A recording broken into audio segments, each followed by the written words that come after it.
Once upon a time, three monkeys were sitting on a coconut tree and they were discussing things as they were said to be. Said one monkey to the other that there's a rumor that can't be true that man descended from our noble race.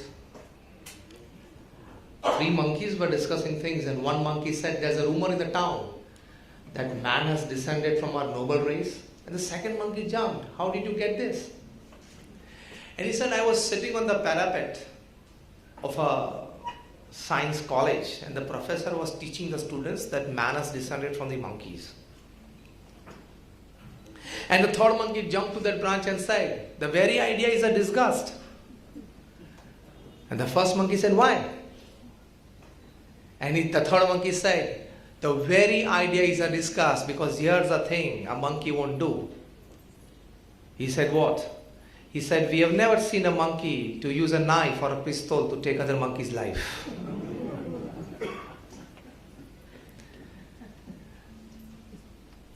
We have never seen a mother monk to leave aside her babies with others to bunk. He listed out many things. And from that all the three decided, yes, man, the ordinary caste might have descended from somewhere, but not from our noble race. This is because the thinking of the 21st century man, when it comes to norms, beliefs, routines, disciplines and ethics, has gone down to that level that even the monkeys, they don't want to call themselves as the ancestors of our human generation. The biggest loss of the 21st century man is the loss of our right to think big. Because we have incurred this loss, we have ceased to become a human being to quite an extent. In the most developed nation of the world, in the most cultured nation of the world, in the most advanced nation of the world, I'm talking of USA. You know the statistical figures, if I put forward you will be amazed, surprised and shocked. In America, there is a murder every 17 minutes. There is a rape every 9 minutes. There is a theft every 7 minutes. There is a burglary every 3 minutes. 40% of the British populace are compulsive gamblers. A child under 10 is daily killed by his mother in Japan.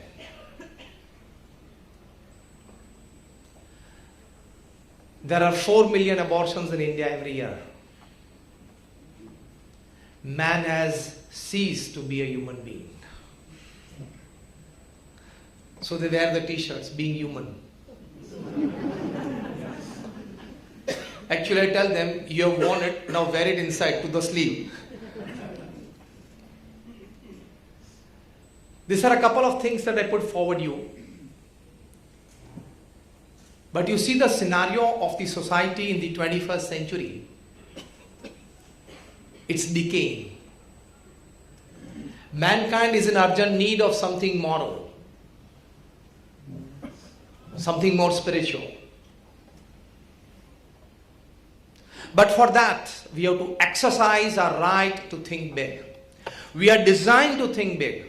We have the potential to think big. We are not utilizing that energy to think big.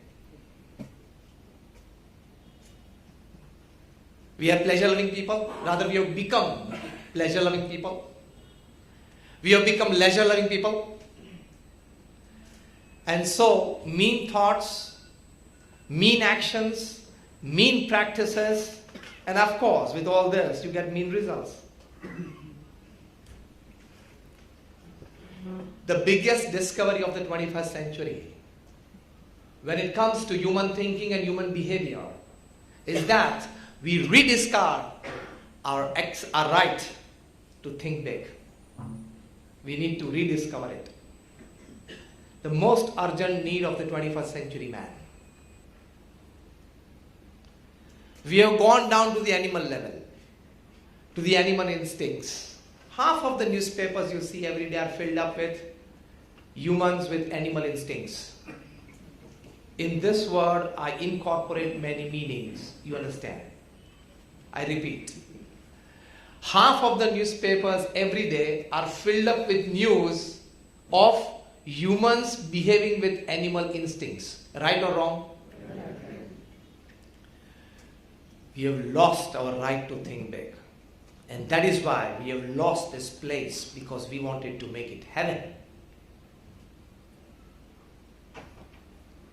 So the first important aspect is to rediscover our right to think big. And it is always not the privilege of the academically qualified people. It is not always the privilege of the rich. Every human mind is potentially divine. Every human mind is potentially capable of thinking big. It does not have to be always a Harvard graduate for that. Yes or no? I tell you a very good story. A tycoon, a billionaire, he asked a car company to make a customized car for him. And the car was made. And when the car was supposed to be rolled out from the manufacturing unit to the roads, they found out that the car was about 2 inches taller than the exit gate. Now there was an issue. How to bring the car out? And so they decided to scrap it out. The painter said, I'll redo it, no issues. If the top of the car, the scratches, the color, I'll redo it. They did not find the idea good. So they approached the structural engineer. He said, doesn't matter. I'll break the beam and you can get the car out. They were discussing, and while they were discussing, the security at the gate, he was looking at things. And he said, sir, if you don't mind, can I suggest something? You, in this issue, this is our mentality. The start of thinking big comes here. चपरासी मुझे कोई अच्छा विचार दे सकता है, लेकिन अभी एक रिसर्च तैयार हुई है यूनाइटेड नेशन से, of the 100 best inventions and discoveries upon this earth, that includes the wheel as well, were given by people of class 3 and class 4. Sorry, 70% of the top 100 best discoveries and inventions. The cricket stadiums are full today because of the IPL, the T20. The idea came from the brain of a class 3 employee who was as a clerk sitting at the ICC office in London. From the basic question, why do football stadiums go full and why not cricket stadiums? The basic question.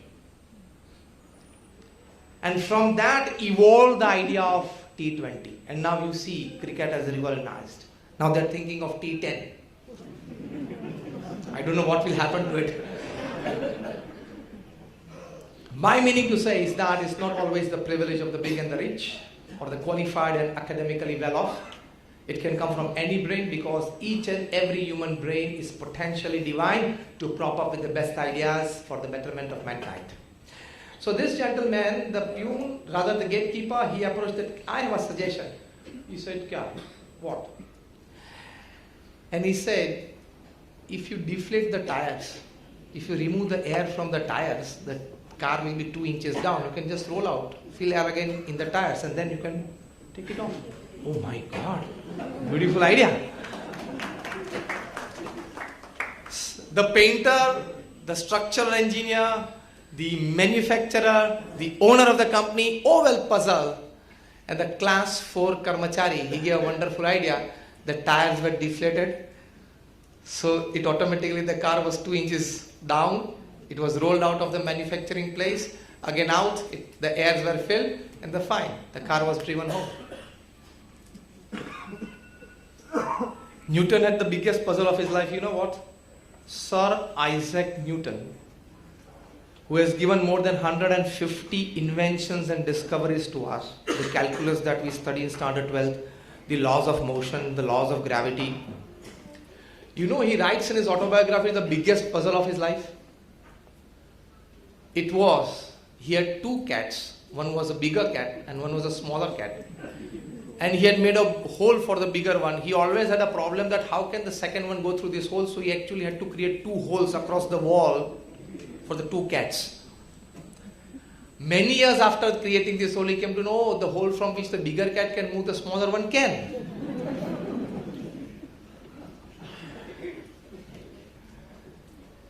So it's not always the privilege of the rich. Privilege of the mentally or thoughtfully rich, that's what I'm talking. So the first important aspect that we need to understand in this topic is that each and every human mind is potentially capable of thinking big. It is not always the privilege of Harvard or Oxford graduates. First important aspect is this. And this is what actually differentiates us from the rest of the animals. According to the genetic sciences, latest research, there is 99% similarity between a chimpanzee and a human being. 99% similarity. The only 1% difference between a chimpanzee and a human being is we have the power to think. We have the power to think. We have the distinction of analysis. We have the power to put inside concentrated effort. We have the power for skillful execution. We have the power to collect information. We have the power to transform that information into knowledge. And we definitely have the power to transform that knowledge into wisdom. This is the 1% difference between chimpanzee and you. That is me, both.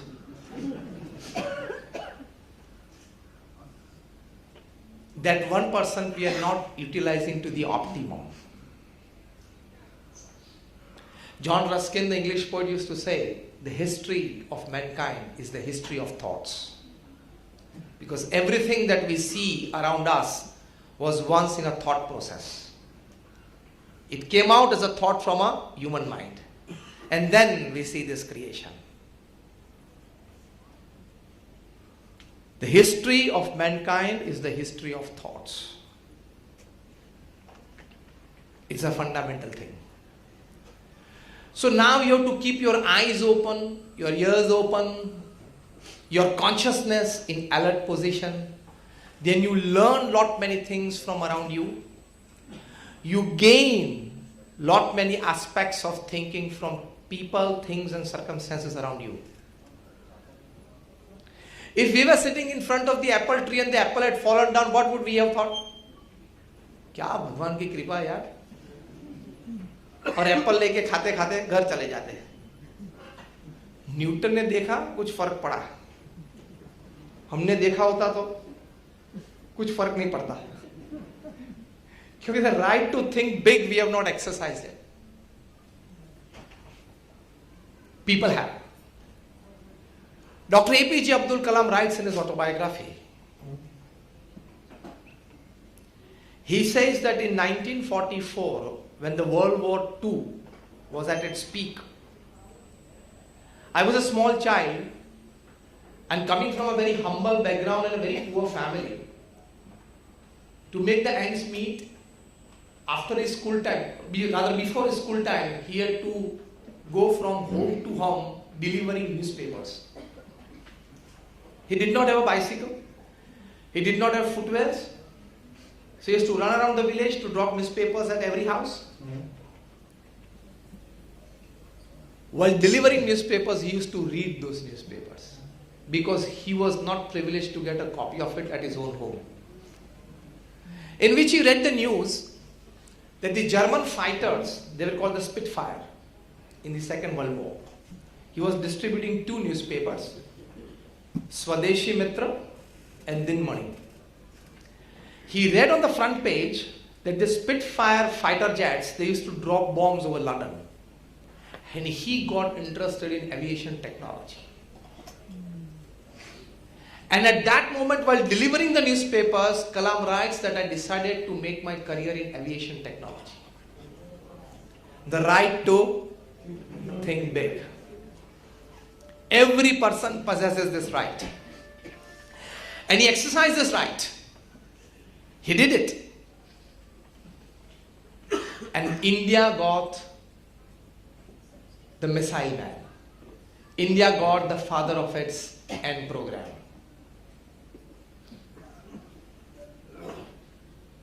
Such stories you would find in abundance when you read the biographies and autobiographies of great and successful people. I would say more than 50% of them had very humble and rather poor beginnings. But if you decide to think big, if you not, with all the resources you will fail. If you decide with lesser resources you can still succeed. Choice is yours. Make a better choice. And the biggest thing that God has created upon this earth is that if you have the right kind of attitudes with thinking, there are many resources that it has the power to attract it. If you have thinking, there will be resources to put that thought into practical purposes. And if you don't have the right thinking, the best of the resources available to you at your command would not help you to grow. This is an absolute fact of life.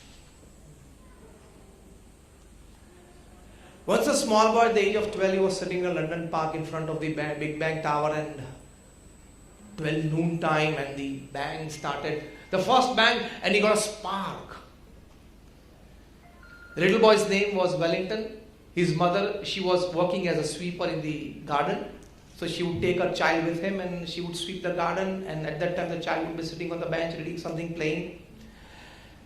The first bang and sparked something, and he said, Wellington will become the mayor of London. Second bang, Wellington will become the mayor of London.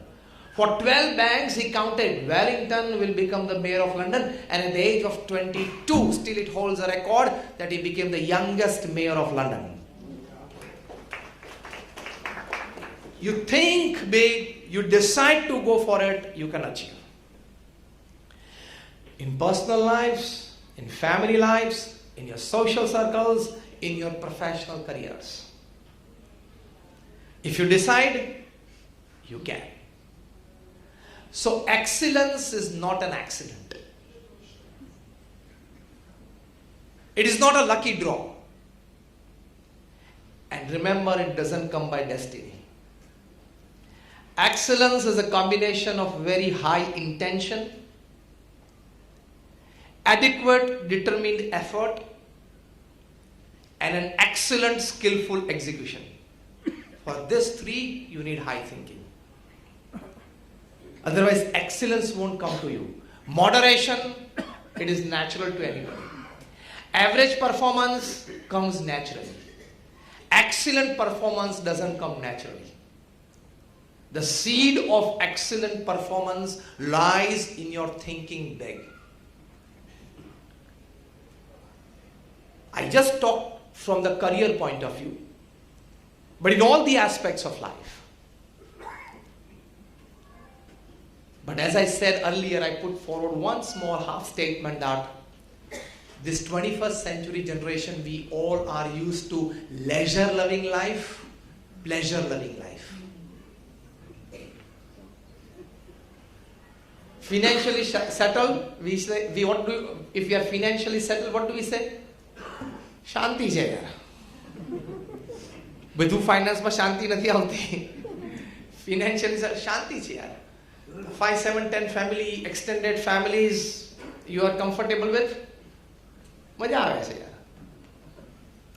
So our mindset has come down to a level of pleasure-loving lifestyle, leisure-loving lifestyle. So it is not conditioned to think big. Mean minds, they discuss people. Average minds, they discuss events. And great minds, they discuss ideas. 90% of our talking and discussion and gossiping includes people. देख लेना. Function में हम गए थे, उसको ये पहनना चाहिए, ये नहीं पहना था, मुझे मिलने वाले थे, नजर घुमा ली, बाजू में बैठे थे, सामने नहीं देखा. After the function, 2-hour discussion at home is this. Tell me faithfully, keeping hand on your chest. Yes or no? It's not a strong yes. This happens. Did you go to the event for that? The reverse of this is true. If you discuss people, you are a mean and a cheap mind. If you discuss the outcomes, the positive outcomes of the event that you attended, it's an average mind. But that is good, satisfactory, acceptable. And if you discuss some good ideas or some good happenings in a way that could be helpful to you, your family, people, society, nation, whatever, it is a good mind. It is a developed mind. It is an evolved mind. And it is called big thinking. But the pleasure-loving and the leisure-loving lifestyle basically comes from this kind of thinking which has to be let off. In the Indian scriptures, Domna Rishi ki ek baat hai, his disciple asked him, how can I come out of the vices that I have entered? And Domna Rishi said, he said to his disciple that you start thinking in the reverse process of the process which got evolved in your mind because of the thinking that got into you, the vices. कोई व्यसन में से, कोई बुरी आदत में से अगर आपको बाहर निकलना है तो हाई थिंकिंग, बिग थिंकिंग चाहिए ना, तो कैसे शुरू प्रैक्टिकल कर सकते हो? Start thinking and actually speaking sentences in your mind against that. For example, if you are a chain smoker or a cigarette smoker and if you want to leave, you must, but if you want to leave, then 10, 20, 25, 30, 40 times in a day you have to tell yourself that this is not good for my health. I must leave it. At least speak. That will trigger the thought process, which can be helpful. So Domna Rishi, he gives us an idea how to go for the big thinking. Decide upon the vices that you want to leave and you have to give your thought processes against it. And that can be very helpful. It is a bit difficult, a bit hard, but then it is the only process that happens. When Dr. APJ Abdul Kalam wrote the book Transcendence, My Spiritual Experiences with Pramukh Swami Maharaj, it's a wonderful book. He wrote 30 books in his lifetime, perhaps for which he got more than 48 honorary doctorate degrees in his life. Dr. APJ Abdul Kalam wrote the last book of his life, this Transcendence, subtitled My Spiritual Experiences with Pramukh Swami Maharaj, in which he writes, and he explained it to the youngsters when he came to dedicate that book to Pramukh Swami Maharaj in 2015 in Saranpur, the last years of Pramukh Swami when he was resting there. In the youth assembly, he gave a wonderful formula. He said, big thinking gives you righteousness in character. Big thinking gives you righteousness in character. Righteousness in character gives you the beauty of personality. Beauty of personality gives you harmony at home. Harmony at home gives you order in the nation. And order in the nation gives you peace in the world. Beautiful formula. I repeat, big thinking gives you righteousness of character. Righteousness of character gives you the beauty of personality. Beauty of personality gives you harmony in the home. Harmony in the home gives you order in the nation. And order in the nations together brings peace in the world. All starts with big thinking. All comes down to that. And that is why we could see why did Kalam generate this formula. It came from his thinking that he requested everybody that when I die, even on that day, forget on my anniversaries, but even on that day, don't declare a holiday. I want people to work even on my day, on the day when I'm dead.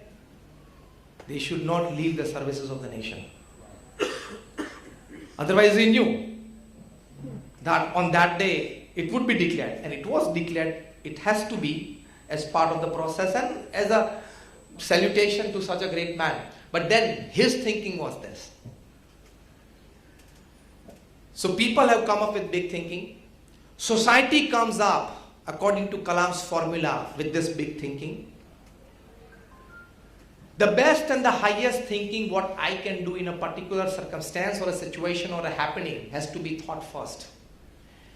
The first response is always the animal instinct. Suppress it a bit and give a second chance to thinking, and from animal instinct you rise to better human thinking and behaviors. Got it or not? Give a second chance to think. So it is always together. Think and rethink. Never alone the think. Because the think alone is definitely, absolutely filled with animal instincts. उसने मुझे मारा, अब मैं भी देख लूंगा. उसने मुझे ये कहा, मैं भी कहूंगा. The first thinking is always an animal instinct. The rethink after the thinking gives a human touch to it. And that is the base of big thinking. And only those people have rose above certain ranks. Only those people have climbed the heights or achieved certain levels of human behaviors and giving to society. Those who have decided to think big, decided to exercise their right to think big. Why did I put the word right as? We are potentially capable of thinking it, but we are not exercising the right of it. That is the biggest problem. The biggest problem that we are facing. Now coming to practical situations. What will inspire you for bigger thinking? First important aspect is your consciousness. Sometimes we are physically present and mentally absent. This will not help you. Physically present, mentally absent, then it is not going to help you. Consciousness, one. Alertness. What is happening around me? Who is sitting? Who is talking? What I am supposed to talk? That alertness. How am I supposed to behave? Consciousness and alertness of people and happenings around you will give you an inspiration for higher thinking. Very fundamental thing I am talking. Dr. APJ Abdul Kalam writes in this book, Transcendence, that when I was very young, his father was a mullah. Just meters away from his house was a church. A few meters away from that was a mandir. So in the evening, in his compound, the priest from the church, the pujari of the mandir, and the mullah, his father, all three would get together and they would alternatively recite from their religious texts, and then they would discuss on it that what is the common thing that has been taught to us by the great seers of the past. Kalam said, I subconsciously used to hear all this while playing around in the compound. But then those words entered. At least he writes subconsciously, but then much things went into it because it was in a conscious state of mind. And he said that one of our saints, Thiruvallur, he said once that if you want to experience divinity, where would you, and what is the practical proof of experiencing it? And he said that in the presence of somebody, if your any emotional pain disappears, take that presence as a cosmic reality. Take that presence as a divinity. For many years, Dr. APJ Abdul Kalam had stored these words in his mind. So this is consciousness and alertness of big thinking. And in the year 2000, when he met Pramukh Swami Maharaj in Delhi, he had many inner frustrations towards happenings in society. Being a very noble and a gentle personality, he would not outburst those things. But he had that deep concern, why not my country, a fully developed country? So for that, he used to constantly ponder upon that. But in the presence of Pramukh Swami Maharaj, he started experiencing that my emotional pain is getting dissolved. And at the end of 1 hour meeting with Pramukh Swami Maharaj one-to-one, he felt totally relieved because he got in the presence of Pramukh Swami Maharaj not only that experience but the right kind of understanding through words in the form of knowledge that how could all the problems of the world can be dissolved. He was very much impressed. At that time he repeated these words. His vision was making India a superpower by 2020. He writes in this book. He wanted to make India where it would be peace without wars. He wanted to make India where that would be love without hatred. He wanted to make India where there would be prosperity without poverty. But he would constantly get disturbed because of the happenings in the society. As I said, half of the newspapers every day is filled up with humans in animal instincts. Pramukh Swami Maharaj at that time gave him a wonderful advice. To be at peace with himself. And Pramukh Swami Maharaj said, see, we are the creatures of God. We have our destinies. At the same time, by our hard work and right ethical thinking, we can have a change in our destiny as well. Our job is to do the right things at the right time for the right kind of people. Leave the rest in God's hands. He decides. The other meaning of karmanyavadikaraste ma phaleshu kadachana. This big thinking introduced in Kalam's mind by Pramukh Swami Maharaj made him feel relieved. He writes this in his book. That Pramukh Swami, he made me feel relieved because of this giving. And Dr. Kalam writes that my formula for world peace got generated from this meeting with Pramukh Swami. See, consciousness and alertness of the people and circumstances around you. He asked Pramukh Swami for a boon and said, Swamiji, I love younger generation. Because when Kalam passed away, Times of India in the obituary, it wrote that Kalam was not a biological father to anybody, but then he was the father of the younger generation. The Times of India wrote for him. He asked Pramukh Swami for a boon that I want to breathe last in front of my students. Bless me for that. Pramukh Swami had put his hand on his head and blessed him. And we know that while he was talking to management students at Shillong, he breathed his last. So, the first important aspect to go towards big thinking is consciousness and alertness during your meeting with people, conversation with people, or the happenings around you.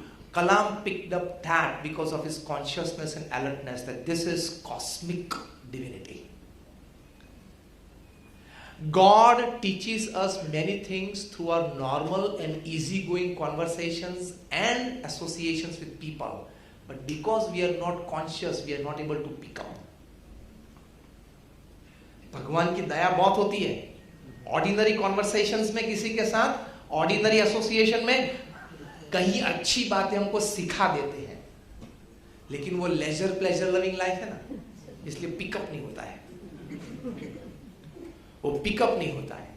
भगवान की तो इच्छा होती है, because we are God's children. So we don't pick up. And so Dr. APJ Abdul Kalam writes that Dr. Brahmprakash was my teacher. He taught me an program. Dr. Vikram Sarabhai was my teacher. He taught me missile technology. But my ultimate teacher is Pramukh Swami Maharaj, because he taught me how to put aside I and mine and me and then work and associate with people. Biggest thinking.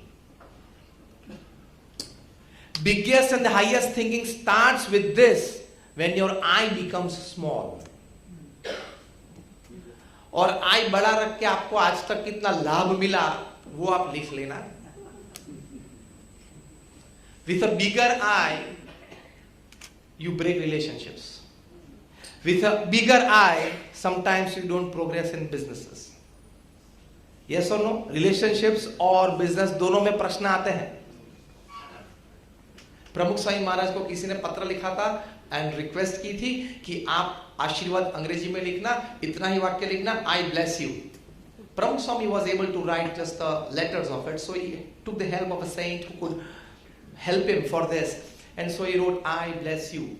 I space B-L-E-S-S space Y-O-U. And then the saint, when he saw this, everything was written in capitals except the I. And the saint said, Swami, it's a common norm according to English grammar that the first letter of the start of the sentence after the full stop is always capital. Pramukh Swami said, I know it, but keep the I always small to enjoy life.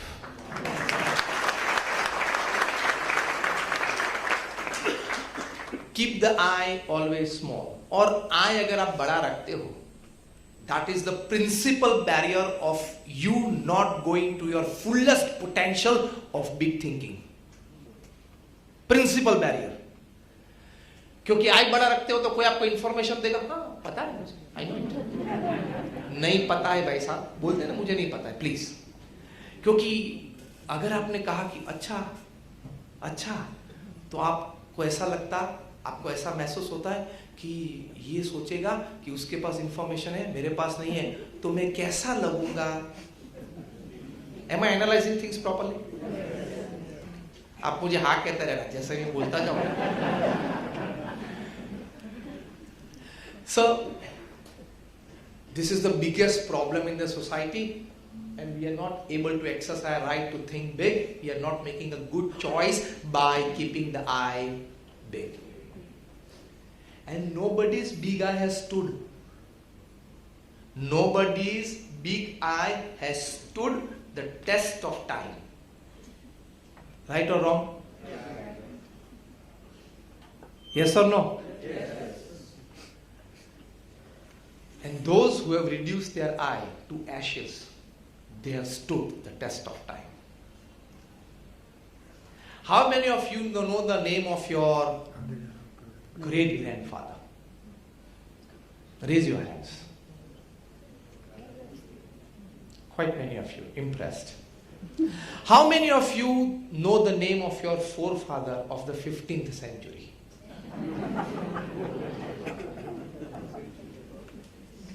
अगर अभी आपने उंगली ऊंची की तो मैं आपको खड़ा करूंगा. Nobody knows. How many of you know the name of Narsi Mehta or Mirabai? They were from the 15th century. Now my question to all of you. You are not related biologically to Narsi Mehta. Yes or no? Yes. He was not your forefather. He did not leave a property for you in his will. Actually did not have. The story is continuing. He did not leave a property for you in his will. Right or wrong? My simple, straight away question on your chest is, you know his name when you were not related to him, and you don't know the name of your forefather of the same times whose blood runs in you. Give me the reason. You know the name of Narsi Mehta 500 years back, and you don't know the name of the person whose blood runs in your veins, who was of the same times. Give me the name of a couple of kings of the 15th century, a couple of emperors of the 15th century. You don't know. And you know the name of Narsi Mehta or Mirabai. Not many reasons, not big reasons. The only reason is that I don't say that your forefathers, they didn't do anything upon this earth, but at least they didn't do one minimum thing. They did not reduce their I to ashes during their lifetime. And these people, they dissolve themselves for an entity, reduce their I to ashes, and so they have stood the test of time. As simple as that. I reduced, and the big thinking starts. I tell you, you read the best of experiments, surveys, or researches, all three. experiments, surveys and researches in social relationships and better living upon this earth. More than 1,000 books from the West. And against that book, I would keep simple verses of Narsi Mehta, Mirabai and the great sayings of the Swaminarayan Sampradaya like Muktanand and Premanand Swami, and you would find that those from the researches today from the West for better social relationships or better human life were already told 200 years, 500 years back by this great saint poets of India. तो वो thinking उनके पास research, सर्वे और experiment के बिना आई कहां से? है या ना? Got my point properly? 500 साल पहले उनको सोशल सर्वे उनके पास नहीं था, एक्सपेरिमेंट करने के लिए कोई लैब नहीं थी, वॉलंटियर्स नहीं थे सर्वे करने के लिए, रिसर्च का कोई मटेरियल नहीं था. People 200 kilometers away didn't knew each other, they didn't met each other. I'm talking of things 500 years back. How did this level of thinking of social behaviors, relationships and high human living come in the mind, and that they could express in words beautifully in their works?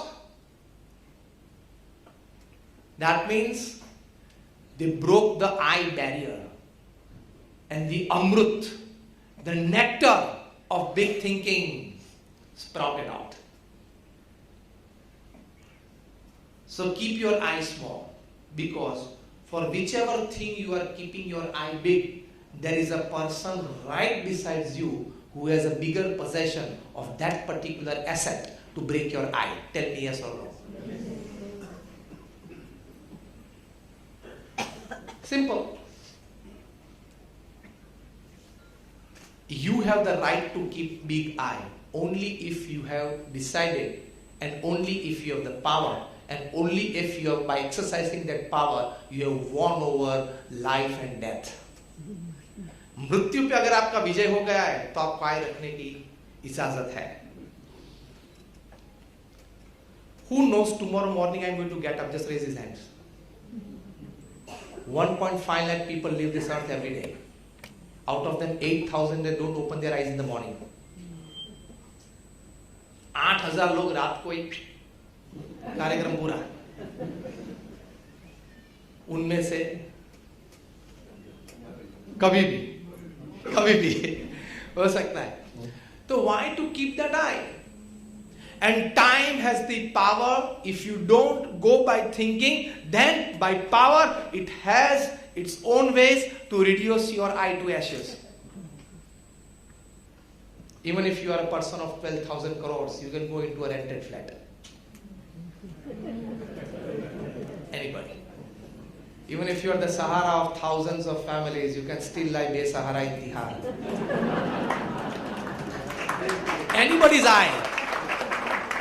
Anybody's eye gets crushed anytime. Why to keep it? Even if you are the king of the skies, you have to leave India without an Indian passport. Yes or no? Even if you are changing 3-piece suits 3 times a day, by being the chairman, rather the executive chairman of Satyam, you are in prison, that is behind the bars, wearing a prisoner's clothes and sleeping on a mattress. Time has the power to reduce anybody's eye to ashes. Yes or no? Yes. Then why not think intelligently, think wisely and reduce that eye? हमारे गुरु योगी जी महाराज, जो प्रमुख स्वामी महाराज के गुरु थे, वो बहुत एक अच्छी बात करते थे. As I told you, the great saint poets, the wisdom that they have given to us.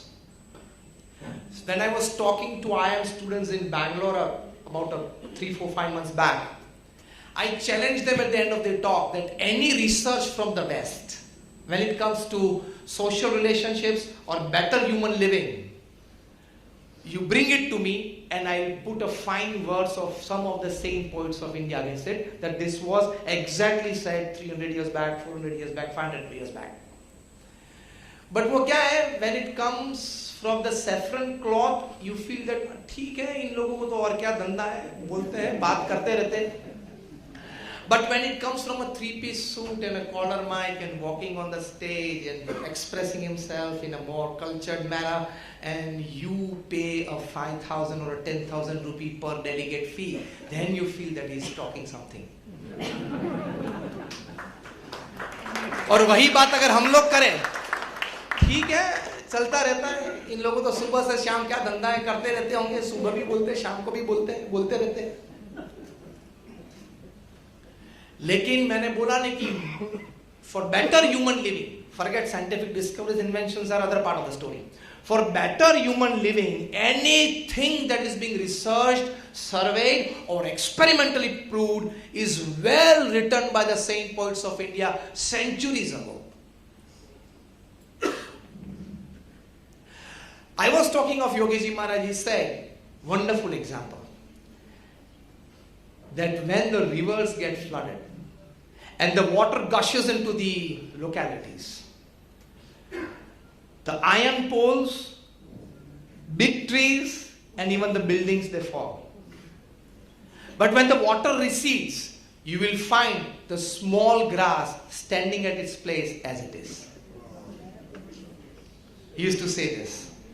Very intelligently put, very wisely put, but a very apt example.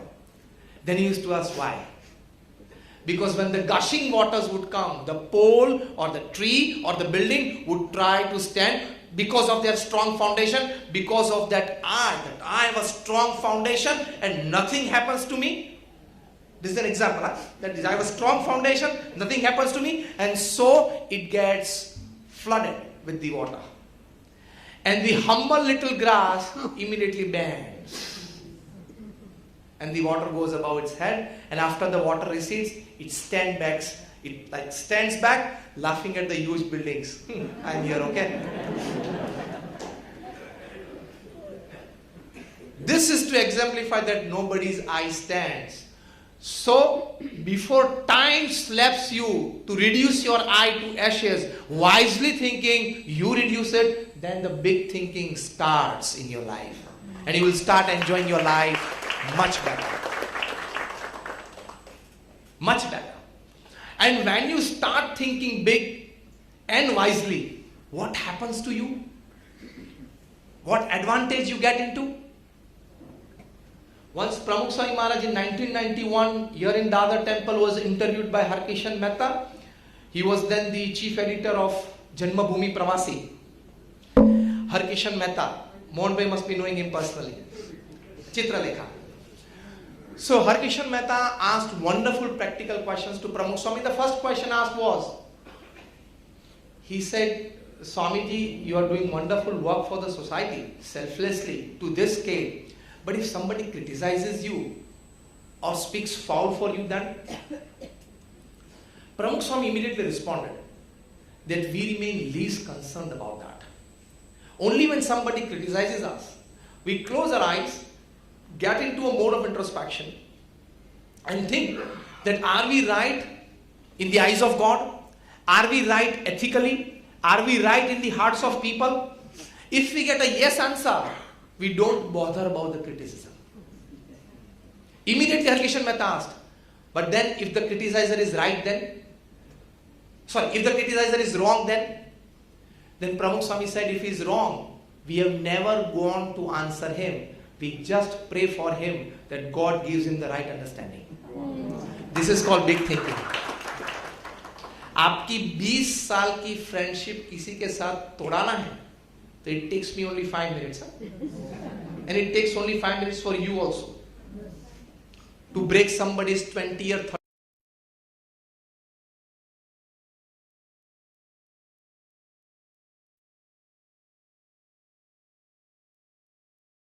30-year relationship. You know how? The most poisonous words and the most deadly words upon this earth are तने खबर है? तुझे पता है? तो कहना मुझे नहीं खबर. ખરેખર નથી ખબર. You know, making the material more spicy. ખરેખર તને ખબર નથી કે ના. And the third sentence is more deadly. હું તને કહું પણ તારે મારું નામ નહીં લેવાનું. હવે તમે બધા હસ્યા કેમ એ મને કહો. શૈલેષભાઈ બધા વતી ઉત્તર આપી દીધો કે આપણે આ બધું કરીએ છીએ. અને પેલા પણ તરત ઇન્ટરેસ્ટેડ થઈ જાય. એમ શું કીધું? એટલે they says he said this XYZ ABC about this you. Then the questioner starts from our side. કોણ કોણ હતું? he was there. પેલો શું બોલ્યો? પેલાએ શું કીધું? પેલાએ શું બોલ્યું? 70% જિંદગીનો કોન્શિયસ ટાઈમ આ સાંભળવામાં અને વિચારવામાં જતો રહે છે. આમાં રાઈટ થિંકિંગ, બિગ થિંકિંગ ક્યાં આવે? All great personalities were never concerned of what people opined for them. They were always concerned for only 3 things when they made judgments in their lives, or when they started a process, or when in the midst of some working. Am I right in God's eyes? Tick. Am I right ethically? Tick. Am I right in people's heart in the way that I'm doing good for the people and their acceptance of my good? If these 3 are ticks, then don't worry about anything else. This is called big thinking. એને મને આવું કીધું છે ને, એટલે હવે આવો પ્રસંગ બીજી વાર આવે ને 10 વર્ષ રાહ જોવે. ફરી વખત એવો લગ્ન પ્રસંગ આવે અને ફરી વખતે ગ્રુપ ભેગું થાય. પ્રમુખ સ્વામી used to very jokingly say, rather laughingly say, કે બે ભાઈઓ વચ્ચે ઝઘડો થાય ને એક ભાઈ કે તને જોઈ લઈશ. તો આ 20 વર્ષ સુધી કરીશું, જોયો જ નતો ને. આ 20 વર્ષ સુધી આપણે બે ભેગા રહ્યા ત્યાં સુધી મને જોયો જ નતો. હું તને ઓળખું છું તો અત્યારે ખબર પડી, અત્યાર સુધી ઓળખતો નતો. Big thinking doesn't come to you that way. So these are the basic fundas that we need to clear in life. Never be proud about anything, because that can come down to ashes in the test of time. પૃથ્વીપતિ રાજાઓ હતા, આજેની કબરો ક્યાં છે કોઈને ખબર નથી. Those people who would put their feet on the ground and the ground would shake, એવા powerful share બજારના માણસો હતા કે નહીં? કે જે લોકો if they sneeze, Wall Street would catch fever. That powerful people. Those people who could pick up a telephone sitting on the 50th floor of a Manhattan building and topple a government in Africa just by one phone call. That's powerful people. Many of them are behind bars. Many of them have gone bankrupt. Many of them have become very paupers, and many of them have lived a very miserable last years of their life.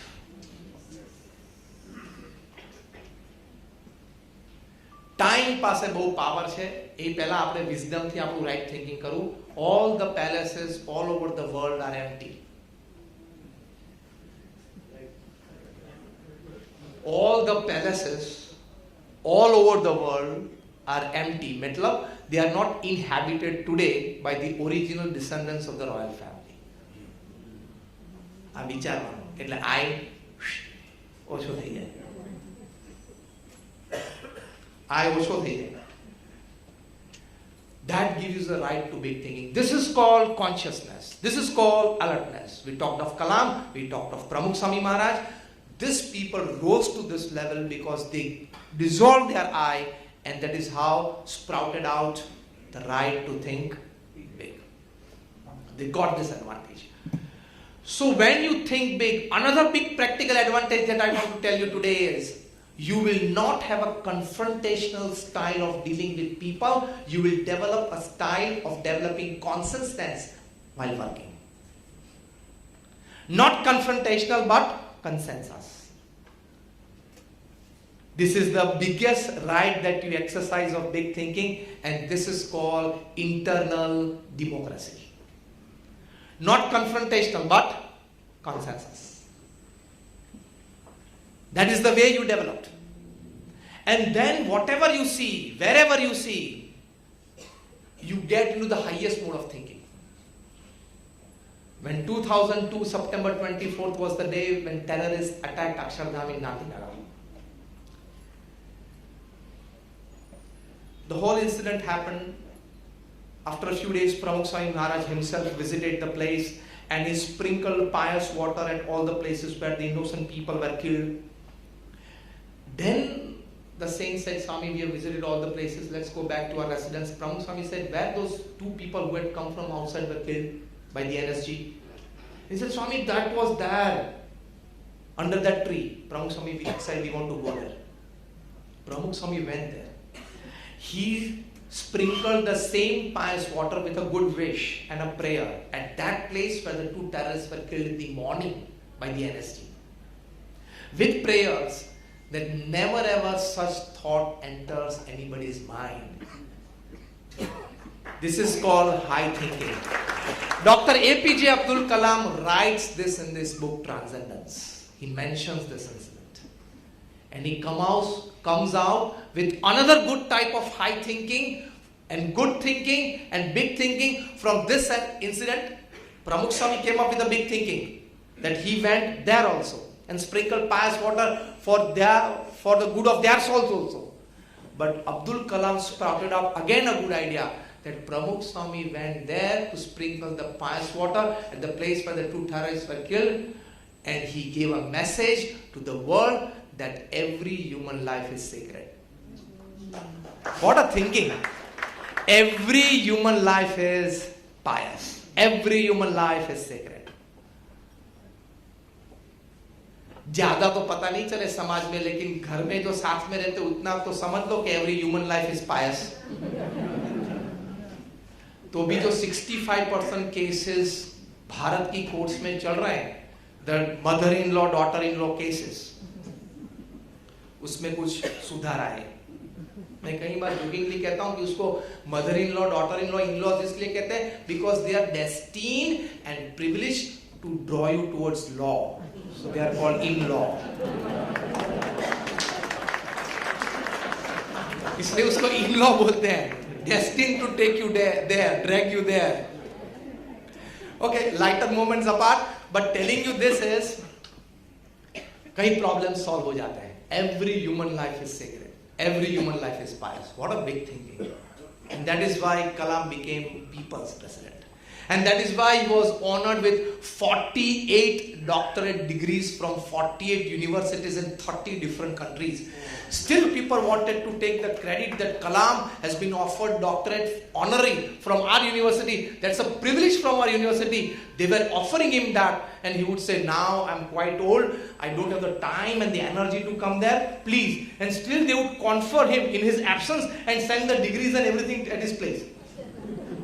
Because the universities wanted to take the privilege that Dr. Kalam is one of honorary doctorates from our university. And some of us, we are living such a life that even our neighbors don't want us besides them. हमारे कई neighbors इसते हैं कि exact words बोली क्या दिनेश भाई, जाए तो सारू. And people used to confer these degrees to Kalam. Kalam was not a billionaire. Was he? After coming out, while coming out from the presidential palace, he had just 2 briefcases. In one briefcase was his 3 pairs of clothes. Second briefcase was his books and material. And बोले कि sir सामान अंदर पड़ा है. कलाम नहीं, यही सामान है. Presidential palace में से बाहर निकलते वक्त इतना ही सामान था. And so he writes in this book Transcendence. In the book Ignited Minds, he writes that of my 80 years of living, I have learned one principle. And then he writes, now I'm quoting him not just word to word but letter to letter. He writes that I found out that simple living is the best form of free life, full of freedom, full of righteousness, and full of realization. Simple living. We have attached simple living and high thinking is an extension of it. Actually, simple living itself is high thinking. They are not two. They are not separate. They are the same thing. Only a person who has gone beyond a certain levels of eyes and big thinking, only he has the power to live simple. Simple living needs tremendous amount of mental power. And the top 500 personalities decided by United Nations as the best ever 500 people who walked upon this earth ever. If you go through the list, none of them were such who ever wore branded clothes in their life. Or branded shoes in their life. So tailors don't make man, character makes a man. This is called high thinking. Because we don't have high thinking, we need branded clothes and branded shoes and better looks and to show people that I'm something. Kalam was asked why long hairs? He said, I don't get enough time to cut the hairs. Narendra Modi was asked why half sleeve kurtas, because that was new. Kurtas are normally full sleeve. He said that I had extensive traveling as RSS Pracharak. So my briefcase was very small.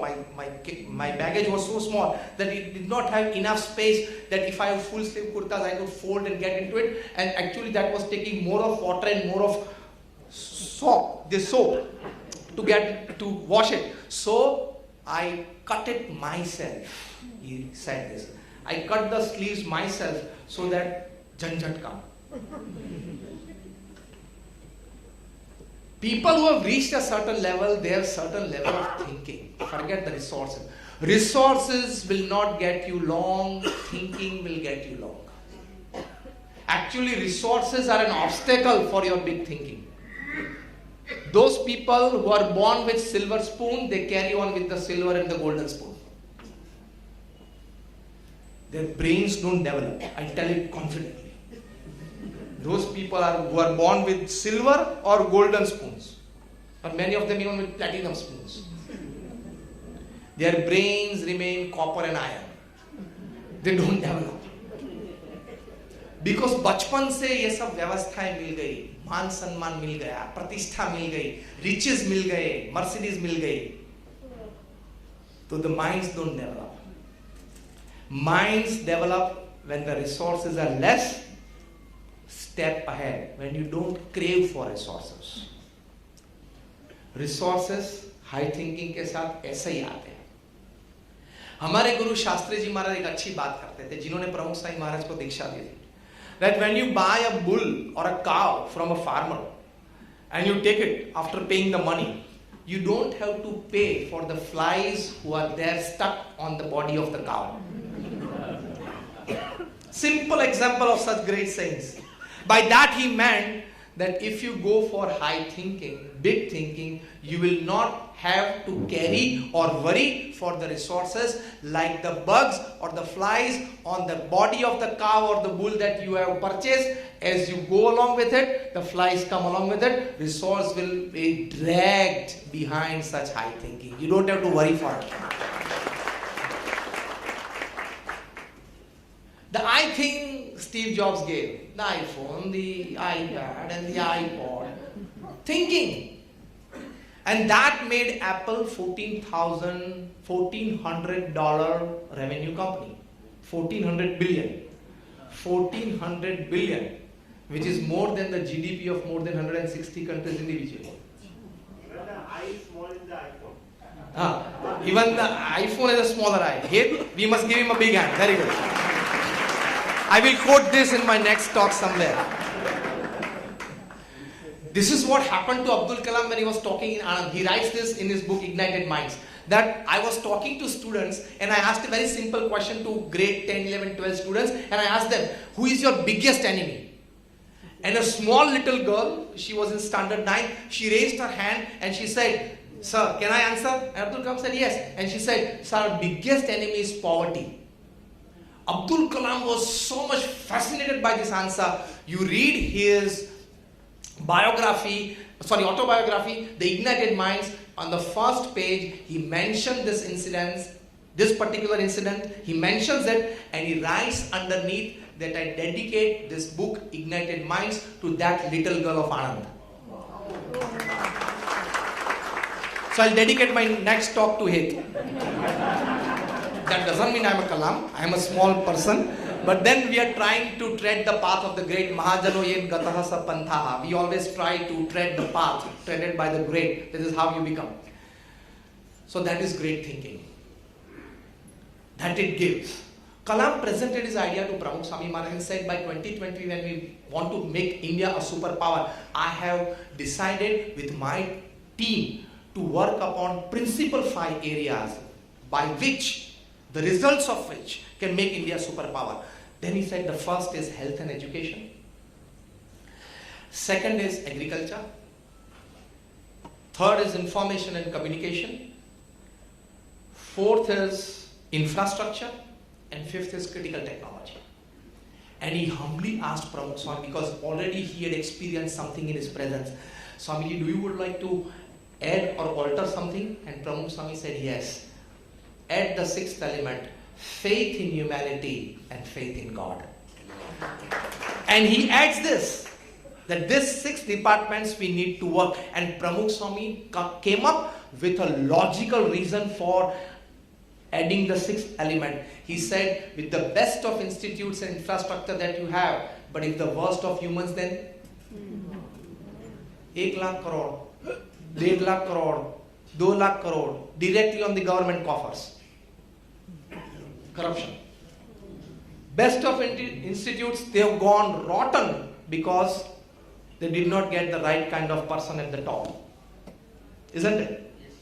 The right kind of person at the top comes when he has faith in humanity, he has faith in values, and he has faith in God.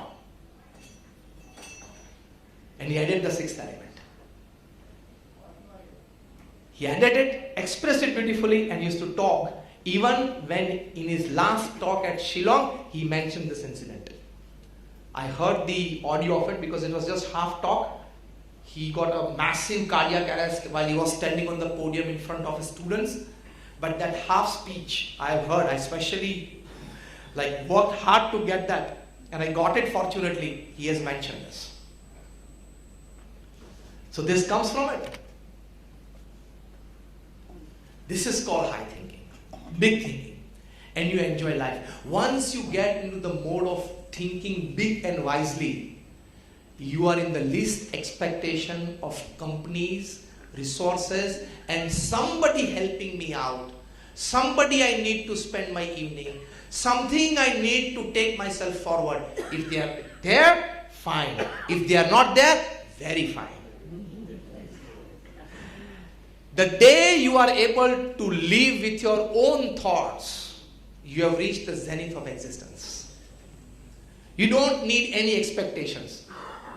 यार वो मित्र ने कहीं दिनों से phone नहीं किया, busy होगा, अगर तेरी इच्छा है तो फोन कर ले, लेकिन कहीं दिनों से क्यों फोन नहीं किया, वो विचार कभी नहीं आएगा.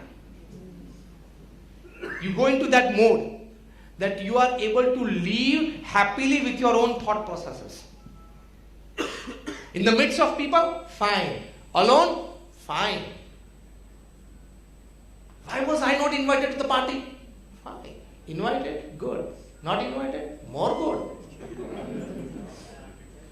You are able to live with your own thought processes and live happily. वरना तो ये समाज में रोज ऐसे प्रसंग बनते हैं. दिन में हमारे गुरु योगी जी महाराज कहते हैं दिन में 10 बार. In his traditional Gujarati he used to say દિવસ માં 10 બાર દિવેલ પીધેલા મોઢા થઈ જાય.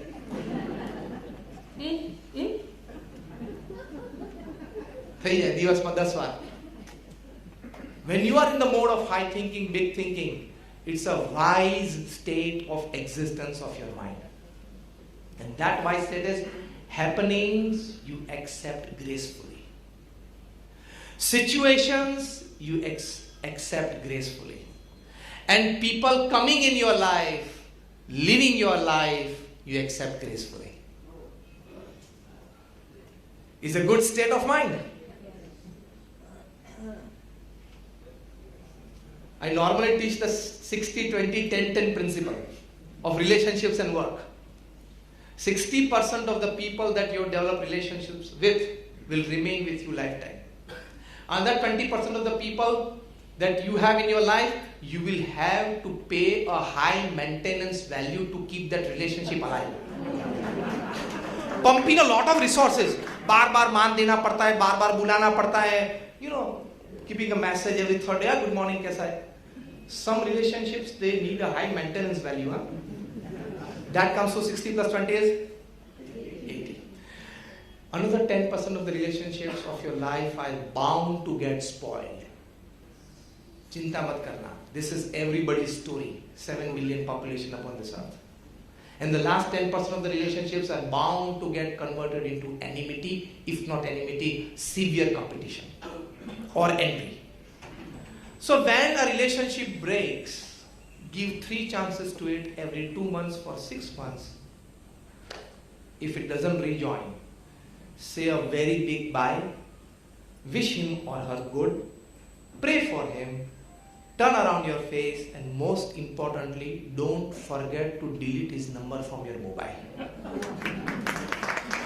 So बार-बार आप स्क्रॉल करो और वो नाम आए तो चिंता, यार इसने मेरे साथ ऐसा किया, वो 10% वाला था. तेरे साथ जो ऐसा किया वो 10 plus 10 वाला था. वो रिलेशनशिप था. This 60, 20, 10, 10 is everybody's story.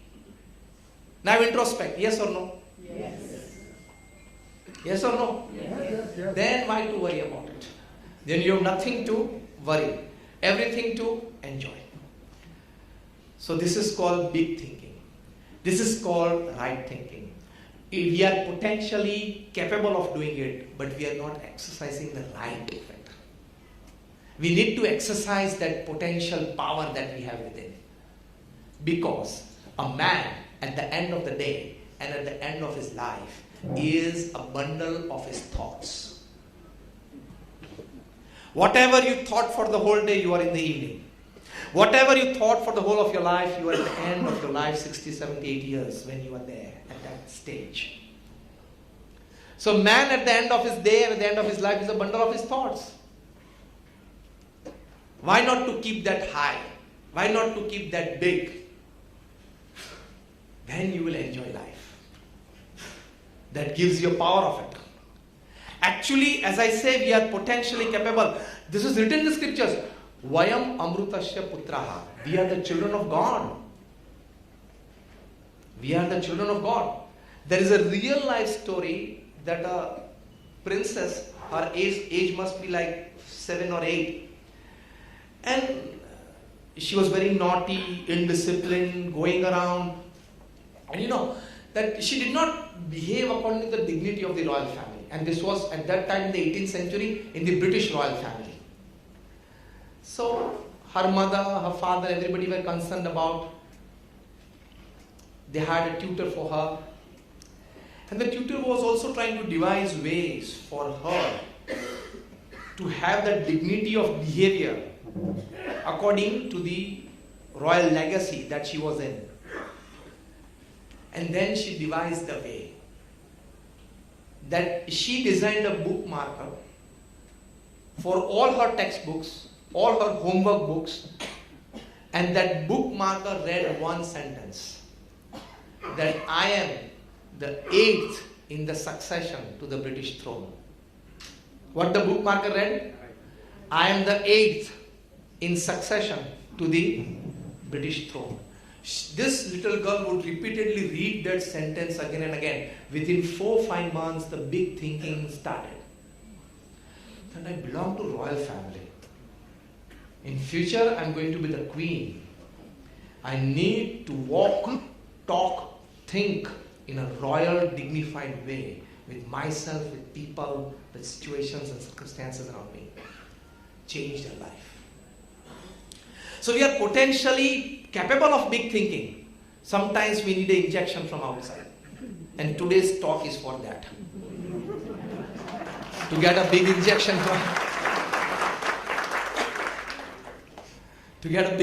from outside. Another big thinking that has been given to us by the great seers and well accepted by the Western thinkers is that the basic fundamental thought, we are not this human body, we are the soul. हम आत्मा है, हम देह नहीं है. Even science says that you are not a single cell what you were 5 years back. 5 साल में हर कोई कोष शरीर में बदल जाता है. What you were 5 years back, you are not a single cell today. That means something is constantly changing. Don't take this as a super spiritual understanding. This is a very practical understanding. It helps us a lot. When Pramukh Swami Maharaj was insulted non-stop for 1 hour by a cabinet minister, he was at that time the member of the Planning Commission of India. I would not hesitate now to name him because Pramukh Swami Maharaj is no longer upon this earth. His name, Yogendra Makwana. Yes. He insulted Pramukh Swami Maharaj for 1 hour. Pramukh Swami Maharaj at that time was at Parmanand Bhai's place. And Rajni Bhai knows it well, that incident right from that time of happening. And the principal reason of insulting Pramukh Swami constantly for 1 hour was that you are initiating young boys who are educationally qualified, doctors, engineers, chartered accountants into same fold. This is not right for the society. In future there will be scarcity of chartered accountants, doctors and engineers in society. अरे भाई जितने अभी है उसको तो पहले job दो. Pramukh Swami did not say a single word. 3 times in between that 1 hour session, one of our elder Sadguru saints, Puja Vivek Sagar Swami, tried to interrupt and Pramukh Swami hold his hand and said, "Emne je kya hua kya wala." At that time, Pramukh Swami Maharaj was under fever, 101 degree temperature.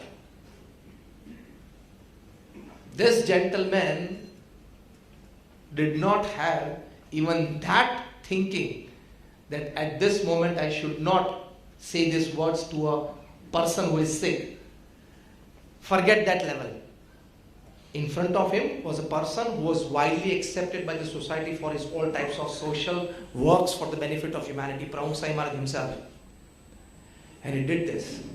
After that 1 hour, and when somebody starts scolding you, and you stand in front of him with eyes into his eyes, without repelling him, it is a natural process that he repeats all his throwing on you 2 or 3 times.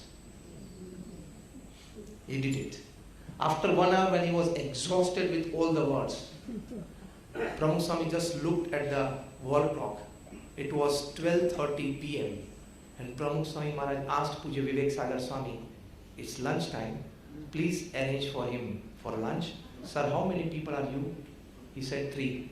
Swamiji asked for 3 dishes and arranged for his lunch. Now, this happened in 1985 or 86.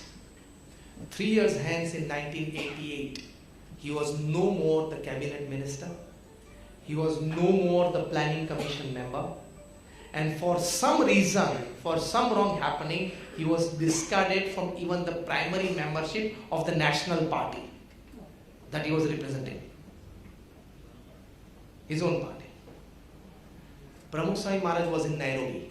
In 1988, his 68th birthday celebrations were there. This gentleman had gone to Nairobi for a fundraising drive of his own social project, of his own foundation. He came to know that there is going to be a large gathering of Indians in the presence of Pramukh Swami. He came to that gathering. Pramukh Swami Maharaj was informed that he has come. Pramukh Swami Maharaj knew that now this man is nothing. He doesn't hold any power, position, prestige in the society. Even then, Pramukh Swami Maharaj, when he saw him coming, he stood up from the dais. Pramukh Swami was in the center stage of the whole dais. An assembly of 5,000, 7,000 people sitting in front of him. It was his birthday celebrations. And the dais was packed by who's who of Kenya.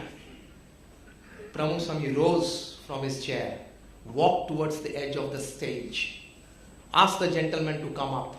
Yogendra Makwana said, "Swami, I am here comfortable." Swami caught hold of his hand, brought him on the dais, introduced him as a good social worker and an ex-minister to all the guests on the dais, made him sit beside him, and for his project, Pramukh Swami personally appealed for a fundraising drive in his speech at the end of the assembly. Yogendra Makwana was in tears that what I did to this man 3 years back. At that time, I had power, position, prestige. Today, I don't possess that. Even at that time, Pramukh Swami Maharaj could exhibit this highest level of human dignity. This is called big thinking and big living. I think you are all touched by this incident. I could read from your faces, from your eyes. Living up to the highest standards of human dignity under any circumstances is the highest, best expression of big thinking. We must never forget that we are potentially divine for big thinking. Forget the animal instincts. उसने मुझे ये कहा था, अब मैं देख लूंगा. वो तो कुत्ते भी स्ट्रीट्स पे करते हैं. वो तो जंगल में पशु भी करते हैं. और आप कंक्रीट बिल्डिंग्स में एसी चैम्बर में बैठ के अगर यही निम्न विचारधारा रखोगे तो आप में और कुत्ते में फर्क क्या? We are designed for high thinking, for big thinking. Another good big thinking, I'm in the last stage of my talk. Another big thinking is that to have absolute peace and stability in your life. How much do you want? How much of you want absolute peace and stability in your life? Just raise your hands. We all. I give you just one pill for it. That pill once a day and whenever the circumstances arise. और diabetes में क्या होता है? कुछ सुबह में ले लेते हैं और फिर जब भी शुगर कम ज्यादा हुई, yesterday or day before yesterday we were in Nasik, and at that time we met a gentleman. He came up to me and said, "Swami, bring some sweet for me." I immediately understood that his sugar level has gone down. I asked a volunteer. I also ran out of my room and got something for him. So this pill that I am giving you for big thinking is going to be very useful whenever a situation arises. जब भी sugar down या up हो जाए, कौन सी sugar? Animal instinct की. Animal instincts की sugar down या up हो जाए, उस वक्त ये pill लेना. और regular रोज सुबह एक तो ले ही लेना. वो pill क्या है? God is the all-doer. Whatever happens in my life happens with the wish of God, happens for my good, and happens for my progress if I keep this right attitude. मेरे जीवन में जो कुछ बन रहा है वो भगवान की इच्छा से हो रहा है, मेरे अच्छे के लिए हो रहा है, और मैं अगर ये विचार रखूंगा तो इसमें मेरी प्रगति है. Pramukh Swami Maharaj was asked the essence of his 95 years of wisdom-filled life. And he said this, Bhagwan ne karta harta manwa. It's not that you don't apply all your resources to come out of a bad situation. You have to apply. That is a human endeavor. That is a human effort. But the understanding that you need to keep at this time to maintain peace within and to maintain stability in your life is this understanding that definitely a wrong situation has propped up in my life. Something wrong, very has gone in my life. I will definitely try to come out of it, but while coming out of it, going through the process, keep this understanding, it's God's wish. God is going to teach me something. He's opening a new way for me. It's a dark tunnel, but at the end of the dark tunnel, there is definitely going to be light. With that hope, with that faith, I'm going to move ahead, applying the resources that I have. This is called big thinking. This is called big thinking. Otherwise, you will get depressed, bogged down. And human dignity and human living is how did you handle failures of your life. अच्छी situation में तो हम सब king और queen ही हैं. Conducive atmosphere में we are all kings and queens. प्रतिकूल परिस्थिति खड़ी हुई जीवन में, उस वक्त डिग्निटी लेवल्स कम हुए या बढ़े, that is important. One of my very good friends, he's a giant executive with a multinational corporation. His annual pay is 20 crores. He's a Southeast Asia head of a American corporation. I was sitting, we got friendly at an event that we met. We were all there sitting together, the host introduced us and we became friendly and we are good friends even today. Once we were sitting, I just wanted to know more about that kind of execution of works. Because a person who gets 20 crore per annum as pay, he has some responsibilities and some execution obligations. I asked him a very simple question. I said, people of your caliber, if they go as candidates for an interview for a job, what are you people asked? किसी को 10,000 की job की चपरासी की job आपको देंगे तो आप क्या पूछेंगे? 8 बजे आ जाना है, आ जाएगा ना? तो कहाँ जाऊंगा? 5 बजे तक रहना है ना? हाँ साहब रहूंगा. ठीक है, टिफिन लेके आना है? तो क्या हाँ साहब. आई कार्ड क्या है? हाँ, इसके एक जेरॉक्स करवा लो. And he gets recruited. 20 crore or plus, 50 crore, 100 crore की job. When they go for that job interview, what are they asked? Because already they have experience of handling an employee force of 10,000, 15,000, 20,000. Already they know what are infrastructure, systems, managements and HRs. Already they know what is 15,000 crore and 20,000 crore turnovers. They know everything. They've been handling this since 15 years, 20 years. So I asked him, what are they asked in interview? And who are the people who interview them? Very important. And the first he answered that, Swami, the people who interview them are of course the bosses of the company because they have the natural right to interview. They are the executive chairman or the owner of the business or whatever. Or a big stakeholder, whatever. I said, fine. What are they asked? Then he said, these people in their interviews, they are asked only one question and they are supposed to answer it for 1 hour long. I said, what is that? That felt me more interesting. He said they are asked only one question and the question is, describe the biggest failure and setback of your life and how did you deal with it? Start the story. And only when the interviewers find in the answers of his that he has not put aside human dignity while coming out of that bad shape of his life or a severe setback or fall, he is recruited for the job. क्योंकि ये कक्षा के लोगों को ये नहीं पूछना है कि अगर आपका हमारे सेल्स जर्मनी में बढ़ाना है तो क्या करेंगे? He already has 1,000 better ideas than the interviewer. He's only questioned one thing कि अगर कोई grave situation खड़ी हो गई तो आप क्या करने वाले हो, वो उसके आइडिया से पता इनको करना है. अगर कुछ बड़ा लॉस आ गया कंपनी को तो how would you think and behave? Simple. So the only question is, describe the biggest failure and setback of your life and how did you come out of it? Start the story. 1 hour. They only check whether he has missed out on human dignity or not. That is big thinking or not. If he has not missed out on it, he's picked up. If he has missed out on it, he's left out. So by your best academics, best talents, best experiences, you can break a certain barrier. But beyond that barrier, only your big thinking can take you to that levels. That's a different level of living. And that, as I said, doesn't come by materialistic resources or privileges. Every human mind is potentially designed to do it. That God is the doer.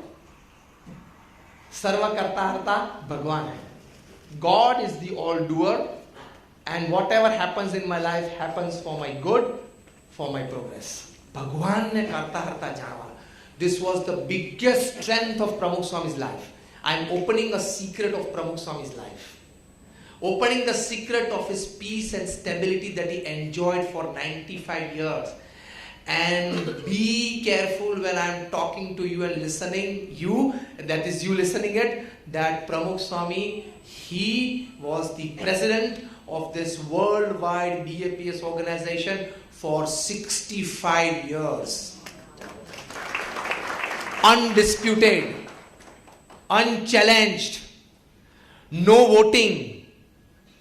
And we loved from the bottom of our hearts that he remains our president lifetime. He remained the spiritual guru of this organization for 45 years. Give me one organization that you know who has its president for even 5 years. हर 2-3 साल में elections होते हैं, तो नया president आता है, first year में काम करता है, सेकेंड ईयर में रिस्पॉन्सेस सपोर्ट्स कम मिलने लगते हैं क्योंकि सभा प्रकृति बाहर आ जाती है, और थर्ड ईयर को पॉलिटिकल प्लानिंग में ही जाता है. Whoever's back you slap is everybody's back. हर एक ऑर्गेनाइजेशन में ये होता है. Imagine BAPS our organization. You have heard of Lions International, you have heard of Rotary International. BAPS is that level of organization. We have got a permanent seat in the United Nations as an NGO. We are that big organization with a presence in more than 60 countries. आपने दादर का एक मंदिर देखा है ना? अच्छा, अक्षरधाम तो देखा है ना? गुजरात में या दिल्ली में. ऐसे छोटे मोटे 1500 campus in 60 countries, one man show, प्रमुख Swami Maharaj. One man show. Along with that, 200 hospitals, schools, hostels and colleges. He built it and successfully administered it.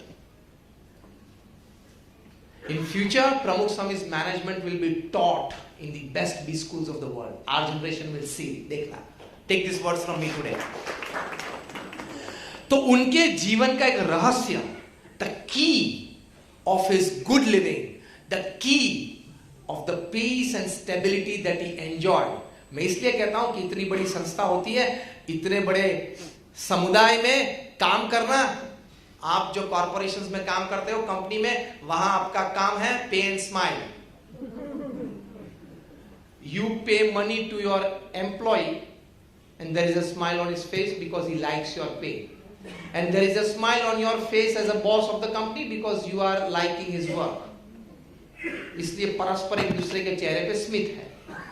In NGOs like us, it is serve and smile relationship. You have to serve and smile. I don't have any bank account. No saints has. I don't charge a single rupee for my talks. Salish, am I right or wrong? साक्षी नहीं बोला, याद रखना, पैसा नहीं बोलता. In 24 years I have not charged anything. This is my humble service to society. I don't have a bank account. I have had the same clothes since 25 years. And the same way of living, the same style, the same color. ये आपको सामान्य लगता होगा. आप एक colour का एक ही dress एक वीक तक पहनने की कोशिश करना, फिर पता चलेगा संत का एक प्रथम छोटा सा महिमा तब पता चलेगा. छोटा सा एक ही कलर का एक ही ड्रेस एक वीक तक तो पहनो, आपको लगेगा यार ये कुछ हो रहा है. कुछ हो नहीं रहा है, सब कुछ यही हो रहा है. But do you see any sadness on my face? I don't have a bank account. I don't have a family. I don't have a house. I don't have third pair of clothes, only 2 pairs. If I don't wash my pair today, it's difficult what to wear the next morning. And still, can you see any lesser joy on my face? The reason is 2 things. Atmanishtha or Kartartha. Biggest thought of human living. I am not this human body, I am the soul. And Bhagwan karta hai. This is the biggest thing. The proof that you are living high, thinking big, is that if you are the combination of the honesty of a child, the energy of a youth, and the maturity of an adult. These 3 combined together, and it is called big thinking. It is called high living.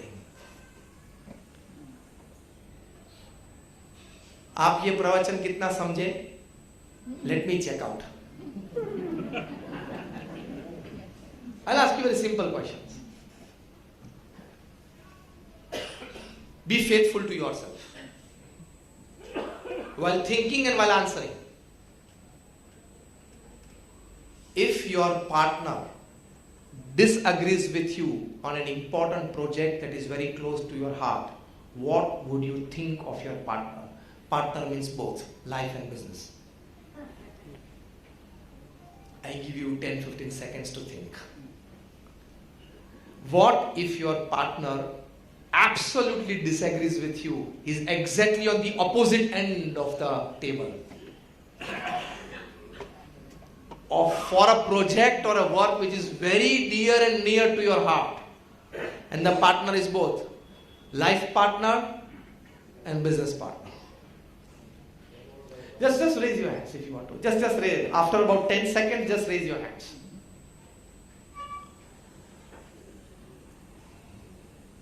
I want to see how many hands are raised.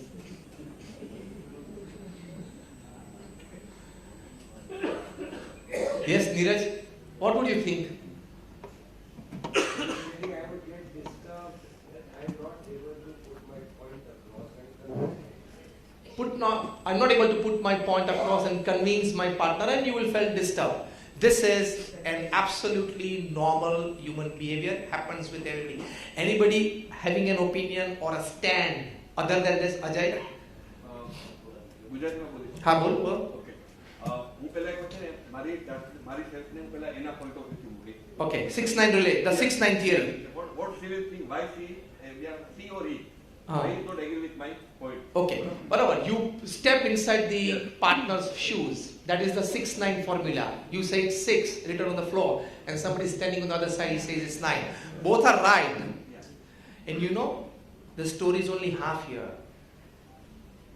It is said that you have to go there and see the person's viewpoint. And then you have to say, yes, what you were saying was right, it is 9. But don't forget the second half of the story. Catch his or her hand and bring them in your position also. Both are important. But the first, take an initiative from your side to go into their shoes. But don't forget to bring them in your shoes also. And then you come on a CMP, Common Minimum Program. Another good question. How do you take the wounds of your life, the hurts of your life? How do you view it at that moment and a few years down the line?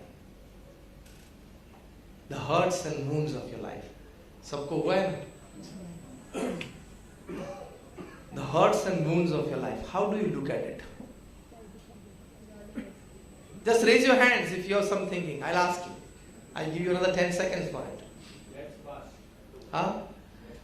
That's past. That's past. Good thing. Self-learning.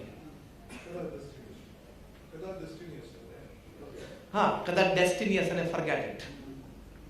Abdul Kalam writes, yes, you gentlemen at the back, yes, you, white t-shirt. God's will. Good. You accepted my last point. That's good. But then you accepted it because you must have had some basic thinking of it. Otherwise, it's difficult. This is a very big thought. I tried to find out what faults I had. Yeah. In that any bad happening, what fault I had at that time? What was wrong from my side? Wound is wisdom. Kalam writes in Ignited Minds, wounds are wisdom. जो घा यहाँ पहुंचे हैं, जो दर्द यहाँ पहुंचा है ना, वो wisdom है. दो प्रकार की wisdom. Never to repeat that mistake again. And second, level of acceptance has gone high. Acceptance is a big wisdom. Acceptance is a big wisdom. एक और क्वेश्चन मेरे मन में आता है. How you take yourself or how you conduct yourself in the waiting phase of your life. Waiting phase कहाँ आते हैं? Academically qualified हुए, अभी जॉब नहीं मिल रही है. Manageable एज में आ गए, स्पाउस नहीं मिल रहा है. That is called the waiting phase. किसी ने विल में आपका नाम लिखा, वो डेट नजदीक नहीं आ रही है.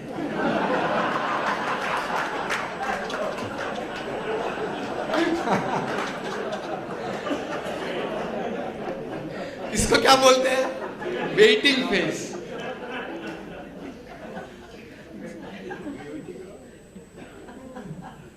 How do you handle yourself or conduct yourself in that waiting phase? Another 10 seconds.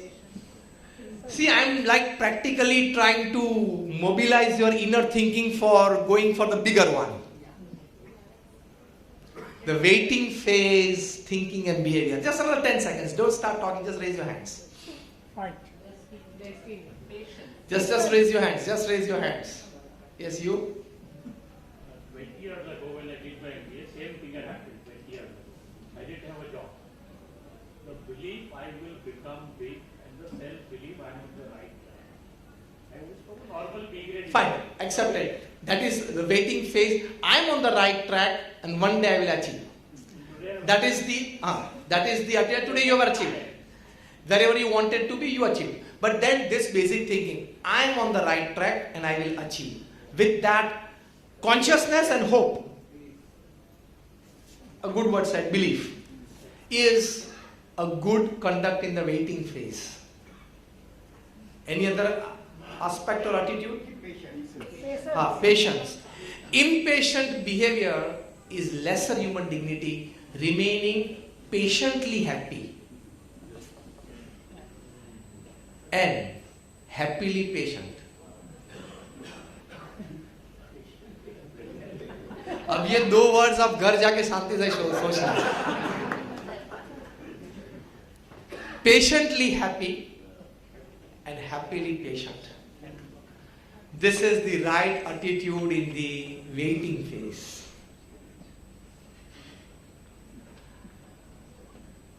We go for riches. We want riches in life. I'm talking materialistically. How many of you have a clear definition and a clear vision of difference between richness and wealthiness? Give me the difference between rich and wealthy. See, I'm giving you points to think big. Just think over it. Give me the difference in very clear words between being rich and being wealthy. Then this time something from you, because this is something near to your profession. Being rich and wealthy both. Rich knows how to make money. Yes, stand up at your place, gentlemen. Rich knows how to make money. Wealthy knows how to manage money. How to manage? Money. Okay.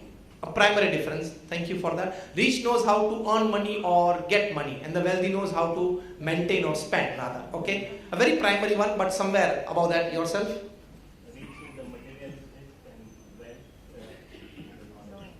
wisdom. Knowledge is wisdom. A bit closer to quite big thinking. Which is, we know that पैसा का हाँ. बहुत हुआ. हाँ. My belief in being wealthy is that सोचिए सारो करेगा सारा मिलकर हर में जे आपने खोए तो that is being wealthy. Near to the best. Rich is materialistic and wealthy is all kinds of riches, not only just money, but relationships, your harmony with people around you. I just want one more thing added to it.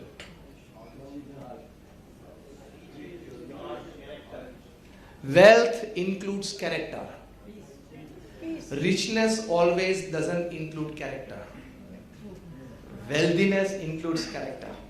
This is the difference between richness, that is rich, and wealthy. Rich and wealthy. If somebody criticizes you and keeps on criticizing you for no reason, what will you think?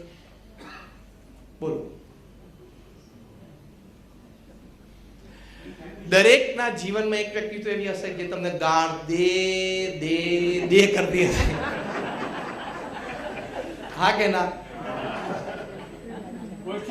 અને સામે આપણે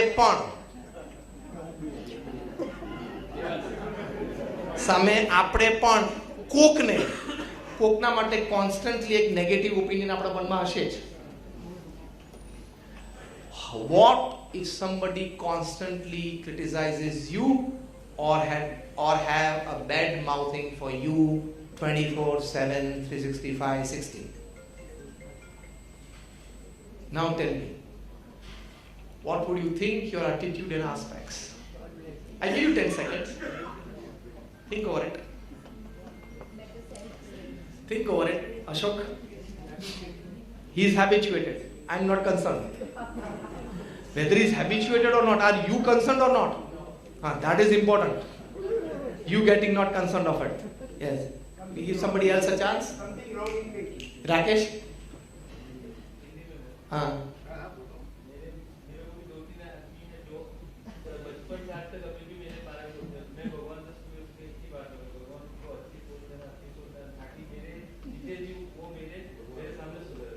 Acha, okay. That's a very good big thinking.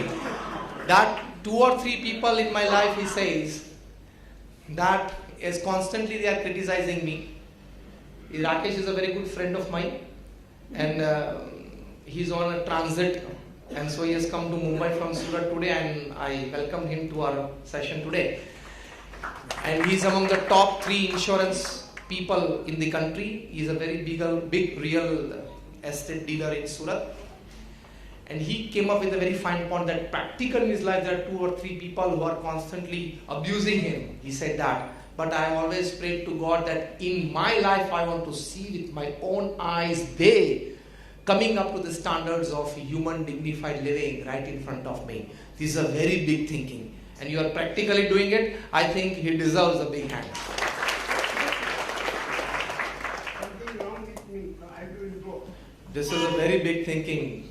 Fine to say, difficult to practice, but then if you are practicing, definitely a big kudos to you as well. That something, if at all that is wrong, it's wrong with me.